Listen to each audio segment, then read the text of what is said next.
नमस्कार, स्वागत है आप सभी लोगों का जेएमएच न्यूज़ चैनल। मेरा नाम है नवनीत जेएमएच। शुरुआत करते हैं देश और प्रदेश से जुड़ी हुई आ रही तमाम खबरों से। सबसे पहली बड़ी खबर हम आपको मौसम से जुड़ी हुई बताने वाले हैं। दरअसल मौसम इस समय अप और डाउन काफ़ी कर रहा है। दरअसल उत्तर प्रदेश से ये खबर है और मौसम विशेषज्ञ जो है मौसम वैज्ञानिक उनके द्वारा जानकारी प्रेषित की गई है।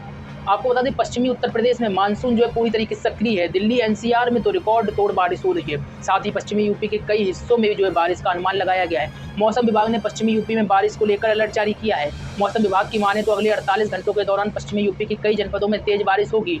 आगरा, अलीगढ़, बुलंदशहर, मेरठ, गाजियाबाद और नोएडा में बारिश का अनुमान लगाया गया है। सबसे अधिक 5 सेंटीमीटर बारिश बिजनौर में रिकॉर्ड की गई है। आपको बता दें इसके अलावा मौसम विभाग ने अगले 24 घंटे के दौरान पूर्वांचल के कुछ हिस्सों में भी हल्की बारिश का अनुमान जताया है। तो निश्चित तौर पर आप कमेंट बॉक्स में बताइए आप क्या मौसम कैसा है। अगली बड़ी खबर, उत्तर प्रदेश संयुक्त प्रवेश परीक्षा परिषद यूपी जेईई सीयूपी काउंसिलिंग 2021 14 सितंबर से यानी कि आज से शुरू होने वाली है। 13 सितंबर को परिणाम जारी कर दिया गया था। जिन उम्मीदवारों ने अभी तक अपना रिजल्ट चेक नहीं किया है वो JEECUP.nic.in पर रिजल्ट अपना चेक कर सकते हैं। उम्मीदवारों को ध्यान देना चाहिए कि यूपी जेईई सीयूपी के लिए आपको बता दें काउंसिलिंग प्रक्रिया संयुक्त प्रवेश परीक्षा काउंसिल द्वारा अलग अलग चरणों में आयोजित की जाएगी। तो कहीं ना कहीं आपको बता दें बड़ी जानकारी निकल कर आ रही है। अब बात कर लेते हैं तीसरी बड़ी खबर। 26 सितंबर को लखनऊ के एक दिन के दौरे पर आ रहे प्रधानमंत्री मोदी आगरा स्मार्ट सिटी की जो है 382.69 करोड़ रुपए की परियोजनाओं का लोकार्पण करने वाले हैं और 282.65 करोड़ रुपए की integrated control and command centre और 100.04 करोड़ रुपए की स्मार्ट सिटी एरिया में सीवर कनेक्शन योजना भी शामिल है। तो कहीं ना कहीं आपको बता दें उत्तर प्रदेश इस समय टारगेट पर है चूंकि विधानसभा चुनाव भी करीब है। अब खुशखबरी आ रही है, सरकारी सहायता प्राप्त स्कूली टीचर्स को पेंशन को लेकर जो है इलाहाबाद हाईकोर्ट ने एक बड़ा फैसला सुनाया है। कोर्ट का कहना है कि 1964 की पेंशन नियमावली के दायरे में आने वाले सभी टीचर्स और स्टाफ पेंशन के हकदार होंगे। कोर्ट का मानना है कि यह सही नहीं है कि पेंशन का लाभ सिर्फ उच्चतर प्राथमिक विद्यालयों के अध्यापकों तक ही सीमित रहे। आपको बता दें जस्टिस अश्विनी कुमार मिश्र ने लाल साहब सिंह और अन्य की याचिका पर सुनवाई करते हुए यह फैसला सुनाया है। तो इस फैसले से आप खुश हुए हैं या फिर नहीं, कमेंट में बताइए। अब एक और अच्छी खबर आ रही है, अगर आपकी कार में जो है फास्टैग लगा हुआ है तो इसकी पार्किंग का पेमेंट भी पेटीएम से हो जाएगा। डिजिटल पेमेंट सेवाएं देने वाली कंपनी पेटीएम देश भर में फास्टैग बेस्ड पार्किंग सर्विसेज शुरू करेगा। पेटीएम पेमेंट्स बैंक लिमिटेड ने जो है इसकी जानकारी देते हुए बताया कि दिल्ली मेट्रो रेल कॉर्पोरेशन यानी कि DMRC के साथ साझेदारी में देश की पहली जो है फास्टैग बेस्ड मेट्रो पार्किंग सुविधा शुरू की है। अगली खबर जालौन के उरई से खबर है। यहाँ पर अखिल भारतीय ब्राह्मण महासभा एवं परशुराम सेना के संयुक्त तत्वाधान में स्वागमहल गेस्ट हाउस में जिला स्तरीय पदाधिकारी एवं समाज सम्मेलन का जो है आयोजन किया गया। कार्यक्रम में मुख्य अतिथि के तौर पर राजेंद्र नाथ त्रिपाठी जो राष्ट्रीय अध्यक्ष एवं अध्यक्षता जो है रामेश्वर दयाल दीक्षित ने की। यहाँ पर जिला अध्यक्ष प्रमोद झारिया ने सभी अतिथियों को भगवान परशुराम की मूर्ति स्मृति चिन्ह के रूप में भेंट की। और इस मौके पर विनोद चतुर्वेदी पूर्व विधायक ने कहा कि ब्राह्मण समाज को एक साथ आने की जरूरत है, सभी को शिक्षित होकर संगठित होने की जरूरत है और देश एवं समाज के लिए जो ब्राह्मण समाज में हमेशा एकता की मिसाल कायम की है उसी को कायम रखने की भी जरूरत है। अगली बड़ी खबर आपको बता दें बेरोजगारी की मार झेल रहे युवाओं के लिए अच्छी खबर निकल कर आ रही है। मध्य प्रदेश के मुख्यमंत्री शिवराज सिंह चौहान ने एक बड़ा ऐलान किया है। आइए जानते हैं इस ऐलान को। दरअसल आपको बता दें MP के मुखिया युवाओं को लेकर काफ़ी जो है सक्रिय दिखाई पड़ रहे हैं और उन्होंने कहा है कि सबसे बड़ी प्राथमिकता प्रदेश में रोजगार को बढ़ाना है और इसी के तहत 110 करोड़ के निवेश से अधिकतम 4000 लोगों को प्रारंभिक तौर पर रोजगार मिलेगा। मुखिया का ये भी कहना रहा कि हमारा मकसद सिर्फ पूंजी निवेश करना नहीं है बल्कि लोगों को रोजगार के अवसर भी मुहैया कराया है। CM ने कहा है कि राज्य सरकार कुछ ही दिनों में 1 लाख पदों पर भर्ती प्रक्रिया शुरू कर रही है। वहीं मध्य प्रदेश सरकार द्वारा रोजगार के अवसर सृजित करने के साथ जो है उद्यमिता स्वरोजगार को भी प्रोत्साहित किया जा रहा है। तो कहीं ना कहीं शिवराज सिंह चौहान सरकार द्वारा एक बड़ा ऐलान हुआ है। अगली बड़ी खबर महिलाओं के लिए गुड न्यूज है। दरअसल तमिलनाडु में रह रही महिलाओं के लिए अच्छी खबर निकल कर आई है क्योंकि यहाँ की सरकार ने जो है सरकारी नौकरियों में महिलाओं का जो कोटा दिया जाता था 30%, इसको बढ़ा दिया है। अब कितना कर दिया आपको बता दें, अब इसको 40% कर दिया है।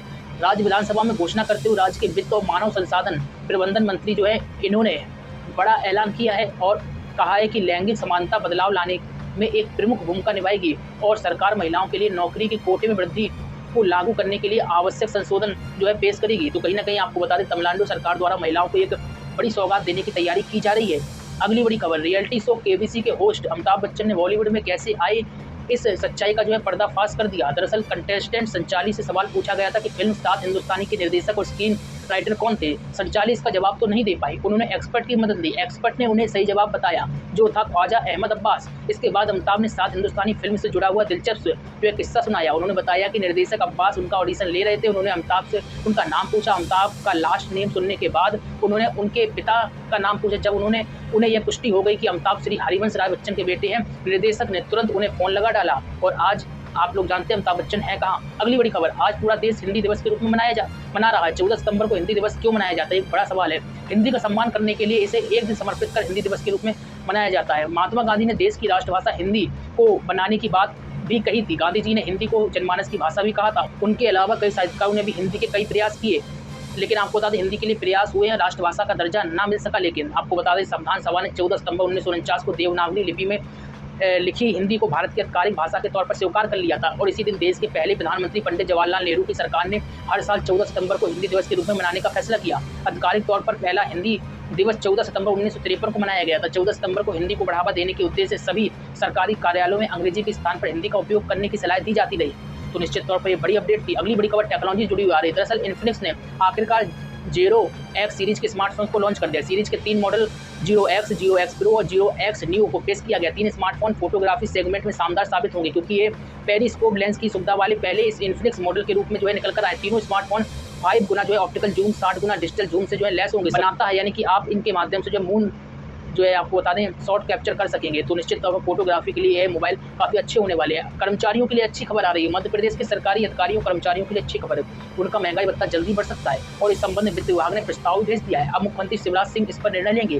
प्रदेश में आगामी उपचुनाव को देखते हुए शिवराज सरकार अधिकारियों कर्मचारियों को यह सौगात दे सकती है और इसकी घोषणा जल्दी जो है किए जाने की संभावना है। आपको बता दें कर्मचारियों के साथ ही सरकार अपने पेंशनर्सों का महंगाई भत्ता यानी कि DA भी बढ़ा सकती है। वर्तमान में केंद्र सरकार अपने कर्मचारियों को 28% महंगाई भत्ता दे रही है। इधर मध्य प्रदेश सरकार के कर्मचारियों को 12% महंगाई भत्ता मिल रहा है। इसमें जो है वृद्धि की जा रही है और यही कारण है कि प्रदेश सरकार कर्मचारियों को 5% महंगाई भत्ता देकर कुछ राहत दे सकती है।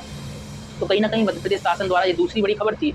अगली बड़ी खबर बता देते हैं, ये भी टेक्नोलॉजी से जुड़ी हुई आ रही है। दरअसल रिलायंस जियो जल्द ही जियो बुक लैपटॉप को लॉन्च कर सकता है। हाल ही में आ रही अफवाहों के अनुसार रिलायंस जियो भारत में जल्दी जो है लैपटॉप को लॉन्च कर सकता है और इसके अलावा दिवाली के मौके पर जियो फोन नेक्स्ट स्मार्टफोन भी जो है लॉन्च करने वाला है, जो गूगल के साथ मिलकर बनाया गया है। इसके अलावा अब ताज़ा रिपोर्ट के अनुसार जो है अनुमान लगाया जा रहा है कि यह लैपटॉप भी जो है जल्दी लॉन्च कर दिया जाएगा। आपको बता दें जियो नेक्स्ट जो है अब गणेश चतुर्थी पर आना था, लेकिन अब इसकी तारीख को जो है डिले कर दिया और दिवाली से पहले लॉन्च किया जा सकता है। अगली बड़ी खबर, आंगनबाड़ी बहनों के लिए अच्छी खबर है। आखिरकार यूपी सरकार ने अपनी चुप्पी तोड़ दी और खुलासा कर दिया कि आंगनबाड़ी बहनों का कितना मानदेय बढ़ाने वाले हैं। इनके मानदेय को 1500 रुपये बढ़ाया जाएगा और इस संबंध में जानकारी जो यूपी के वित्त मंत्री सुरेश खन्ना ने दी है। उन्होंने बताया कि कार्यकर्ता 1500 और सहायिका को 1200 रुपये बढ़कर मानदेय मिलेगा। खबर के बाद आंगनबाड़ी कर्मियों को फौरी राहत तो मिली, लेकिन उनका आक्रोश पूरी तरह से जो है कम होता हुआ नजर नहीं आया, क्योंकि उनकी न्यूनतम मांग 18,000 रुपये किए जाने की रही है, लेकिन सरकार ने फिर से इस मांग को नजरअंदाज कर दिया। तो वित्त मंत्री जो है आपको बता दें उत्तर प्रदेश, इन्होंने ऑफिशियली ट्वीट करते हुए जानकारी दी, वो हम आपको स्क्रीन पर भी दिखा रहे हैं, जिसमें कहा जा रहा है कि 1500 रुपये कार्यकर्ता के और सहायिकाओं के 1200 रुपये मानदेय में जो है वृद्धि की गई है। तो कहीं ना कहीं आपको बता दें एक बड़ा ऐलान उत्तर प्रदेश के आंगनबाड़ी कर्मियों के लिए हुआ है। लगातार हमारे साथ बने रहिए और ज़्यादा खबरों के लिए JMSnews.in पर विजिट करें। यहाँ पर आज जाकर आप तमाम खबरें पढ़ सकते हैं और चैनल पर पहली बार आए तो सब्सक्राइब कर लीजिए, बेल को दबाइए, लाइक और शेयर करना मत भूलिए। कोई कमेंट में आप कमेंट में अपने सवाल या सुझाव रख सकते हैं। फिर मिलते हैं नए अपडेट में। नमस्कार।